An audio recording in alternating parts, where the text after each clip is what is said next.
Oke. Assalamualaikum warahmatullahi wabarakatuh. Waalaikumsalam warahmatullahi wabarakatuh. Di sini kami dari kelompok 7 akan mempresentasikan pertemuan kedua mengenai sifat dasar ini dengan dosen pengampu Ibu Neneng Hasana SE MAK. Dengan saya sendiri Ade Ros. Saya Fernianti Sinaga. Saya Siti Hajar Sektiani. Baik, di sini langsung saja kami menjelaskan pertemuan kedua mengenai sifat dasar akuntansi. Untuk teori akuntansi sendiri, teori akuntansi lahir dari praktik akuntansi yang berfokus pada tujuan utama penyusunan laporan keuangan. Dari tujuan tersebut, dikembangkanlah postulat dan konsep akuntansi yang menjadi dasar dalam menyusun laporan keuangan yang relevan. Berdasarkan postulat dan konsep tersebut, dirumuskan bahwa prinsip atau ciri dasar akuntansi yang menjadi pedoman dalam menyajikan informasi keuangan. Menurut APB Statement nomor 4, terdapat beberapa sifat dan elemen dasar akuntansi keuangan yang membantu dalam penyusunan laporan keuangan yang sesuai dengan standar yang berlaku. Hal ini memastikan bahwa informasi yang dihasilkan dapat digunakan secara efektif oleh pemangku kepentingan. Lalu kemudian, di sini ada sifat dan elemen dasar akuntansi. Ada yang disebut dengan accounting entity, di mana setiap entitas akuntansi harus dipisahkan dari entitas lain. Begitupun juga pemiliknya. Lalu ada going concern, di mana ini mengasumsikan bahwa perusahaan akan terus beroperasi yang mempengaruhi penilaian aset dan kewajiban dalam laporan keuangan. Lalu kemudian ada measurement, di mana akuntansi mengukur sumber daya ekonomi, kewajiban dan perubahannya dengan prinsip pengukuran moneter. Lalu kemudian ada temporary, yang artinya laporan keuangan menyebutkan informasi keuangan untuk periode atau tanggal tertentu. Lalu kemudian ada monetary unit, di mana semua transaksi dicatat dalam satuan mata uang. Lalu kemudian ada actuarial, di mana penentuan pendapatan, biaya dari posisi harta dan kewajiban ditetapkan tanpa melihat apakah transaksi telah dilakukan atau tidak. Lalu kemudian ada exchange price, di mana penilaian aset berdasarkan harga pasar. Lalu ada approximation, di mana akuntansi sering menggunakan estimasi dan juga asumsi. Terus ada adjustment, di mana pertimbangan profesional dalam penyusunan laporan keuangan. Lalu kemudian ada general purpose, di mana laporan keuangan itu disusun untuk pemakaian umum. Lalu ada interest statement, di mana neraca, laba rugi, dan juga aliran ini saling berkaitan sebagai alat keuangan akuntansi. Itu ada substance of the firm, di mana akuntansi ini mengutamakan realitas ekonomi daripada bukti dalam hal pencatatan ya. Terus yang terakhir ada materiality, di mana laporan keuangan hanya mencatat informasi yang signifikan dari pengambilan keputusan.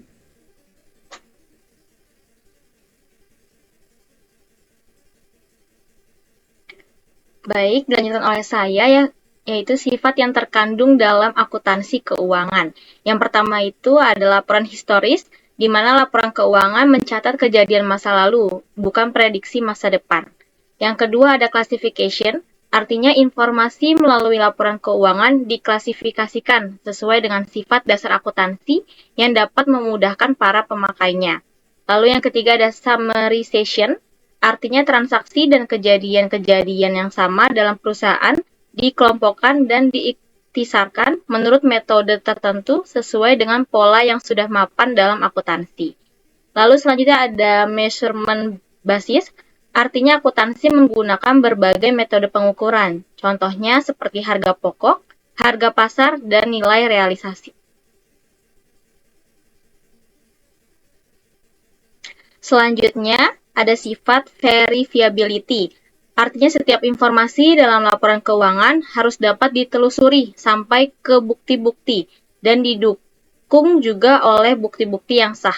Lalu selanjutnya ada konservatif, artinya akuntansi bersikap konservatif dengan mencatat potensi rugi lebih awal dan menunda pengakuan laba hingga direalisasi.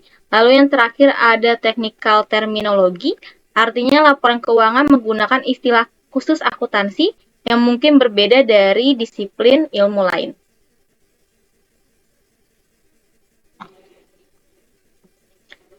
Baik, selanjutnya ada proses dan tahapan. Yang pertama akuntansi, yaitu kapitalisme, kamera, netral, atau bias. Artinya, akuntansi ibarat kamera yang merekam transaksi keuangan secara objektif melalui laporan keuangan. Namun, dalam praktiknya, informasi dapat dimanipulasi dan dipengaruhi perilaku pengguna. Akuntansi tidak netral, melainkan dirancang sesuai kepentingan kapitalisme yang menekankan pemupukan kekayaan dan dominasi pemilik modal, bahkan mempengaruhi kebijakan ekonomi, sosial, dan politik. Lalu selanjutnya ada siklus akuntansi. Siklus akuntansi adalah proses pengolahan data keuangan dari transaksi yang memiliki bukti sah, kemudian diinput dan diproses untuk menghasilkan laporan keuangan. Proses ini mencakup pencatatan, penggolongan, dan pelaporan transaksi hingga menghasilkan informasi keuangan yang akurat. Oke, selanjutnya untuk proses dan tahapan yaitu transaksi atau bukti. Transaksi adalah kejadian yang mengubah posisi keuangan perusahaan yang harus didukung oleh bukti yang sah. Bukti transaksi terbagi menjadi cooperative advance atau dokumen cek, faktur, kontrak, laporan part, dan sebagainya. Dan ada underlying accounting data, yaitu seperti catatan buku besar, jurnal, dan laporan keuangan. Berdasarkan sifatnya, bukti dapat berupa bukti keuangan seperti kwitansi, kasbon, atau bukti non-keuangan seperti akta, notaris, struktur organisasi. Dari segi kekuatan, bukti dari pihak independen lebih kuat dibanding dengan internal. Bukti dari perusahaan dengan pengawasan ketat lebih kompeten dan bukti hasil pemeriksaan langsung lebih valid dibanding yang diperoleh secara tidak langsung. Lalu yang selanjutnya ada bukti harian jurnal. Dalam sistem pembukuan Belanda, transaksi dicatat secara kronologis dalam buku harian tanpa klasifikasi. Sedangkan dalam sistem akuntansi Amerika, pencatatan dilakukan dalam jurnal yang sudah dikelompokkan ke dalam debit dan kredit.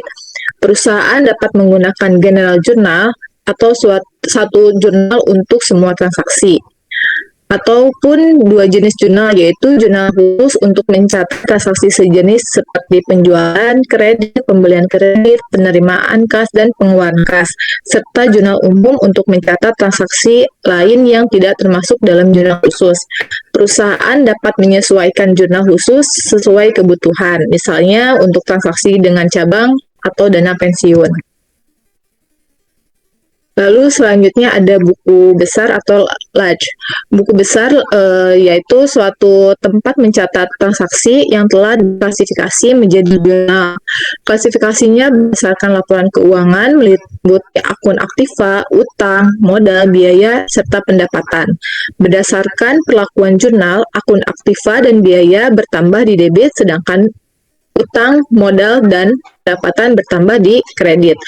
Buku besar juga terbagi menjadi perkiraan kontrol sebagai akun induk dan perkiraan pembantu atau subsidiary account. Untuk lebih rinci spesifik, di mana total akun pembantu harus sesuai dengan akun kontrol. Selanjutnya ada neraca atau worksheet yang digunakan untuk mempermudah penyusunan laporan keuangan dan biasanya terdiri dari 8, 10, atau 12 lajur.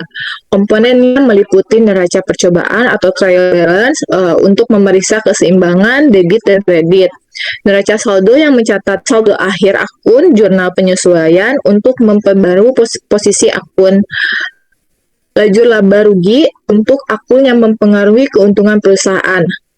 Lalu ada lajur laba ditahan untuk mencatat laba yang ditahan, dan lajur neraca yang mencakup semua akun neraca. Meskipun tidak digunakan, neraca lajur mempermudah penyusunan laporan keuangan. Meski kemajuan teknologi kini memungkinkan otomatisasi tanpa perlu jurnal atau buku besar manual. Yang terakhir, keuangan. Keuangan utama terdiri dari neraca atau posisi keuangan pada suatu tanggal tertentu. Laporan laba rugi seperti pendapatan, biaya, dan atau laba rugi dalam satu periode, serta arus kas sumber dan penggunaan kas dari kegiatan operasi, investasi, dan keuangan. Laporan tambahan seperti laba ditahan, perubahan modal, dan harga pokok produksi bersifat pendukung. Neraca mencerminkan kondisi saat ini, laba rugi mencerminkan masa lalu, dan arus kas memperkirakan.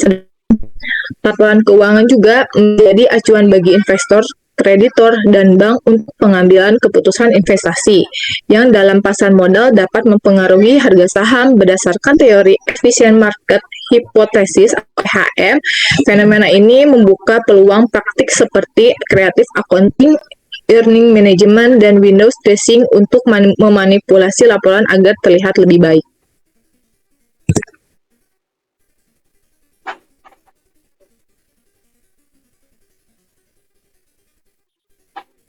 Jadi untuk kesimpulannya di presentasi yang sudah disampaikan oleh saya juga teman-teman, akuntansi adalah sistem yang mendasarkan pencatatannya pada prinsip dan konsep yang sudah disepakati.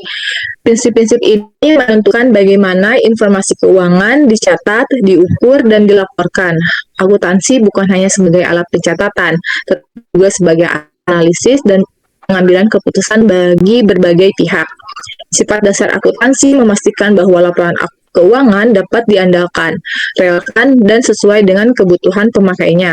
Namun, akuntansi juga tidak sepenuhnya netral karena sistemnya dapat dipengaruhi oleh kepentingan ekonomi dan ideologi tertentu.